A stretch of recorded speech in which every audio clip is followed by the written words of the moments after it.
হরে কৃষ্ণ। হরি বল। দেখেন আমাদের যে বৈষ্ণবগণ যে বড় বড় প্রোগ্রামের যে গুরুত্বপূর্ণ যে ভূমিকা রন্ধন সেবা, সেটার দায়িত্বে আছেন আমাদের দেবাশিস প্রভু এবং সঞ্জিত প্রভু। এমনিতে এখন চলে আসছে জুন মাস, মানে 12টা মাসের মধ্যে জুন মাসে তাকে প্রচুর গরম, তারপরে ছোটো একটা কিচেন, আর কিচেনের মধ্যে যে এই যে 2-3টা চুলা, এগুলার টেম্পারেচার অনেক হাই। তো আমাদের এই প্রভুরা যে বৃহৎ সেবা এবং গুরুত্বপূর্ণ সেবা রন্ধন সেবা, সেটার ওরা কীভাবে পালন করতেছে আপনারা দেখেন। একদম মানে নিরলসভাবে, এই গরম টরম কিছুই এদের লাগতেছে না। হরি বল, হরে কৃষ্ণ।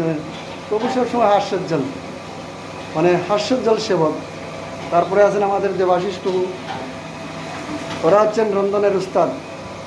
তো ওদের জন্য আপনারা সবাই কৃপা আশীর্বাদ করবেন, এবং ওদের মতো আরও যারা আছে ইসকনের, যারা বৃহৎ সেবা রন্ধন সেবায় নিয়োজিত, সবার জন্য আপনারা কৃপা আশীর্বাদ করবেন। সবাইকে হরে কৃষ্ণ।